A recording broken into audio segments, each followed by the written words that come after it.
आज का हमारा टॉपिक है लिंग संबंधी अशुद्धयः, अर्थात लिंग से संबंधित अशुद्धियाँ। इसके अंतर्गत पहला क्वेश्चन है, अधोलिखित वाक्येषु नीचे लिखे गए वाक्यों में रेखांकित पदम अशुद्धमस्ति, यानी अंडरलाइन किए हुए जो पद हैं वह अशुद्ध हैं। शुद्ध पदम विकल्पेभ्य, शुद्ध पद को विकल्पों से चिनुत चुनो। अर्थात क्वेश्चन ये बोल रहा है कि नीचे लिखे गए वाक्यों में जो अंडरलाइन किए हुए पद हैं वह अशुद्ध हैं और शुद्ध पद को विकल्पों से चुनो, ऐसा यहाँ पर कहा गया है। ठीक, अब यहाँ पर हम देखते हैं तानि मम मित्राः सन्ति। यहाँ पर ये जो मित्राः ये जो शब्द हैं वो गलत लिंग में दे रखा है। तो सबसे पहले हम क्या करेंगे, इसका मूल शब्द लिखेंगे। मूल शब्द है इसका मित्र। मित्र ये जो शब्द है वह नपुंसक लिंग में है और नपुंसक लिंग में इसका जो शब्द रूप है वह फल के समान चलता है। ठीक है, तो जैसा कि यहाँ पर मित्र शब्द को पुल्लिंग बताकर बहुवचनांत में किया है, उसी प्रकार जैसे ही हम इसको नपुंसक लिंग में परिवर्तित करेंगे तब ये नपुंसक लिंग का बहुवचनांत हो जाएगा। और जिस प्रकार से मित्र जो शब्द है वह फल के समान चलता है और फल का ये जो शब्द रूप है जैसे फलम फले फलानी होता है, उसी प्रकार मित्र का बहुवचनांत हो जाएगा मित्रम मित्रे मित्राणि। तो हमारा आंसर यहाँ पर सही हो जाएगा मित्राणि। ठीक, इसको हम एक ऐसा भी कर सकते हैं। दूसरा तरीका यह है, अगर मान लो उस वाक्य में सर्वनाम शब्द रूप दे रखा हो और यदि वह सर्वनाम शब्द रूप नपुंसक लिंग में हो तो उसके आधार पर भी हम लिंग का निर्धारण कर सकते हैं। जैसे मान लो कि यहाँ पर तानि ये जो सर्वनाम शब्द रूप दे रखा है, तो तानि का ये जो शब्द रूप है वह चलता है तत् ते तानि। तो ये नपुंसक लिंग का प्रथमा विभक्ति का बहुवचनांत नपुंसक लिंग में हो गया। तो हम इसके आधार पर भी यहाँ पर मित्रः का मित्राणि कर सकते हैं। ठीक है, आगे बढ़ते हैं हम। दूसरा क्वेश्चन है फलाह। अब सबसे पहले हम देखते हैं फलाह ये जो है वो गलत लिंग में दे रखा है। इसका मूल शब्द लिखते हैं फल। ओके, फल यह जो शब्द है वह नपुंसक लिंग में चलता है। ओके, और यहाँ पर ये जो फला है उसको पुल्लिंग बता के उसको बहुवचन में यहाँ पर लिखा गया है। ठीक, अब हम उसको नपुंसक लिंग के बहुवचनांत में परिवर्तित करेंगे तो यहाँ पर होगा फलम फले फलानी। तो आंसर हो जाएगा फलानी। ठीक है, वचन का निर्धारण हम चाहे यहाँ पर जैसे फलाह शब्द पुल्लिंग के बहुवचनांत में दे रखा है तो हमने यहाँ पर उसको नपुंसक लिंग के बहुवचनांत में परिवर्तित कर दिया। लेकिन आप कभी कभार जो वर्ब जो है उस वर्ब यानी जो क्रियापद है उसके आधार पर भी वचन का निर्धारित किया जा सकता है। जैसे यहाँ पर संति ये जो है वह बहुवचनांत हो गया अस्ति स्तः संति। ठीक है, अस धातु का यहाँ पर हो जाएगा प्रथम पुरुष का बहुवचन। ठीक, लट लकार के अंतर्गत। आगे देखते हैं वृक्षाणि। यहाँ पर भी यह जो वृक्षाणि का जो लिंग है वो गलत दे रखा है। इसका मूल शब्द है यहाँ पर वृक्ष। वृक्ष शब्द पुल्लिंग है। मैं पुल्लिंग का पू करके डॉट कर रहा हूँ, आप उसका अर्थ पुल्लिंग समझ लेना। ठीक है, और पुल्लिंग में इसका जो रूप है वह राम के समान चलता है। ठीक, अब यहाँ पर इसको नपुंसक लिंग बताकर इसको बहुवचन में बताया गया है। जब हम इसको पुल्लिंग के बहुवचन में परिवर्तित करेंगे तब इसका शब्द रूप राम के समान चलेगा। जिस प्रकार से राम का रामः रामो रामः होता है उसी प्रकार वृक्ष का हो जाएगा वृक्षः वृक्षो वृक्षः। तो आंसर हमारा हो जाएगा ख वृक्षः। वृक्षः हरितः हरे संति हैं, वृक्ष हरे है। आगे देखते हैं उपवने यानी बगीचे में, गार्डन में। पुष्पाः, पुष्पाः शब्द यहाँ पे गलत लिंग में दे रखा है। सबसे पहले हम यहाँ पर लिखते हैं पुष्प। ओके, पुष्प ये मूल शब्द हो गया और ये नपुंसक लिंग में है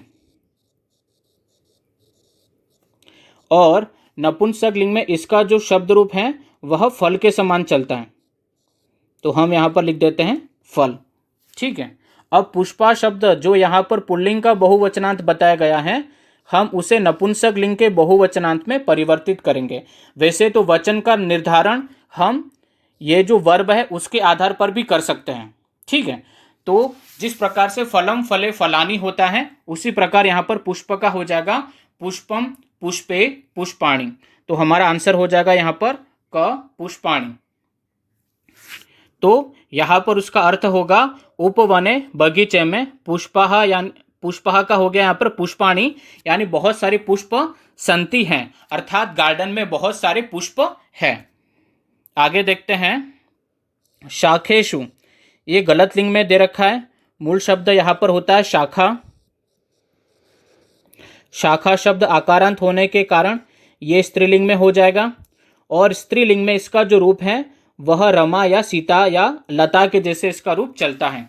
ठीक है, अब यहाँ पे शाखेषु में ये जो एषु जो दिख रहा है आपको विभक्ति चिन्ह, ये एषु ये जो विभक्ति चिन्ह है वह है पुल्लिंग का। मतलब ये जिस प्रकार से शाखेषु शब्द पुल्लिंग के सप्तमी विभक्ति बहुवचन में दिया गया है, हमें उसे स्त्रीलिंग के सप्तमी विभक्ति बहुवचन में परिवर्तित करना है। जिस प्रकार से हम यहाँ पे रमा का लेते हैं, रमा का सप्तमी विभक्ति बहुवचन में रमासु होता है, गीता का गीतासु, लता का लतासु, उसी प्रकार से शाखा का हो जाएगा यहाँ पर शाखासु। ठीक, आगे बढ़ते हैं। शब्द है देवालयासु। ठीक है, यहाँ पर गलत लिंग निर्धारित किया गया है। सबसे पहले हम यहाँ पर मूल शब्द लिखते हैं देवालय। देवालय यह जो शब्द है वो अकारांत है। अकारांत होने पर यह हो जाएगा पुल्लिंग में। पुल्लिंग का पू करके डॉट कर रहा हूँ, उसका मतलब समझ जाना है कि यह पुल्लिंग है, और पुल्लिंग में इसका जो रूप है वह राम के जैसे चलता है। ठीक है, अब यहाँ पर ये जो विभक्ति चिन्ह है उसमें आंसू लिखा है। ठीक है, जैसे अभी जस्ट हमने ऊपर वाले क्वेश्चन में किया था रमासु, तो वहाँ पर भी लास्ट में म में आ की मात्रा और लास्ट में सु आ रहा था। इसका मतलब यह जो शब्द है वह स्त्रीलिंग के सप्तमी विभक्ति बहुवचन में दे रखा है, लेकिन हमें इसे पुल्लिंग के सप्तमी विभक्ति बहुवचन में परिवर्तित करना है। जिस प्रकार से राम का रामेशु होता है, उसी प्रकार से यहाँ पे देवालय का हो जाएगा इधर देवालयेषु। तो हमारा जो आंसर ख है वह सही हो जाएगा। आगे देखते हैं उपवनः। उपवनः यानी बगीचा। मूल शब्द यहाँ पर होगा उपवन। उपवन ये जो शब्द है वह नपुंसक लिंग में है, और नपुंसक लिंग में इसका जो शब्द है वह फल के समान चलता है। ठीक है, और अस्ति यह जो है वो एक वचनांत में है, और यहाँ पर ये जो उपवन है उसको पुल्लिंग के एक वचन में बताया गया है। जब हम इसको नपुंसक लिंग के एक वचन में परिवर्तित करेंगे तो इसका शब्द रूप फल के समान चलेगा। जिस प्रकार फल का फलम होता है उसी प्रकार उपवन का हो जाएगा यहाँ पर उपवनम। आगे देखते हैं वनः। ठीक, यहाँ पर भी वनः ये जो शब्द है वह नपुंसक लिंग में होगा। यहाँ पर भी वन यह शब्द नपुंसक लिंग में है, और इसका भी सेम टू सेम जैसे हमने पहले किया था वैसे ही इसका भी शब्द रूप फल के समान ही चलेगा। जिस प्रकार फल का फलम होता है उसी प्रकार वन का यहाँ पर वनम हो जाएगा। ठीक, आगे देखते हैं खगानी। ओके, खगानी शब्द गलत लिंग में दे रखा है। मूल शब्द यहाँ पर है खग। खग का मतलब होता है पक्षी। ठीक है, आगे देखते हैं यहाँ पर खग ये जो शब्द है वह पुल्लिंग में चलता है, और पुल्लिंग में इसका जो रूप है वह राम के समान चलता है। ठीक है, और यहाँ पर क्वेश्चन में बताया गया है कि यह नपुंसक लिंग के बहुवचनांत में है। अब हमें इसे पुल्लिंग के बहुवचनांत में परिवर्तित करना है। बहुवचन का निर्धारण हम यहाँ पर उड्डयंती जो लिखा है उसके आधार पर भी कर सकते हैं। जैसा कि मैंने पहले भी बहुत बार आपको बताया है, जो क्रियापद दे रखा है उस क्रियापद के आधार पर भी हम वचन का निर्धारण कर सकते हैं। तो हम जैसे ही इसको पुल्लिंग के बहुवचनांत में परिवर्तित करेंगे तो इसका शब्द रूप चलेगा राम के समान, रामः रामो रामः। तो यहाँ पर होगा खगः खगौ खगः। तो हमारा आंसर यहाँ पर सही हो जाएगा खगः। ठीक, आगे बढ़ते हैं। आगे क्वेश्चन है राधायाः राधा की। अब यहाँ पे ये जो ग्रीवम ये जो शब्द है वह नपुंसक लिंग में दे रखा है, जो कि गलत है। ठीक है, यहाँ पर इसका मूल शब्द होता है ग्रीवा, और ग्रीवा यह जो शब्द है वो आकारांत है, इसलिए ये हो जाएगा स्त्रीलिंग में, और स्त्रीलिंग में इसका जो रूप है वह रमा के समान चलेगा। ठीक है, जिस प्रकार यहाँ पर देखते हैं रमा ही रहेगा, उसी प्रकार ग्रीवा का ग्रीवा ही रहेगा। राधा यहाँ राधा की ग्रीवा शोभना सुंदर अस्ति हैं। राधा की जो ग्रीवा यानी जो गर्दन है वह सुंदर है। ओके, अस्ति यह एक वचनांत में है और सबकी गर्दन एक ही होती है, तो वैसे भी ये एक वचनांत हो ही रहा है, तो यहाँ पर इसका आंसर हो जाएगा ग्रीवा। ठीक है, इसी के साथ में हमारा यह जो लिंग के आधार पर अशुद्धि संशोधन है वह समाप्त होता है।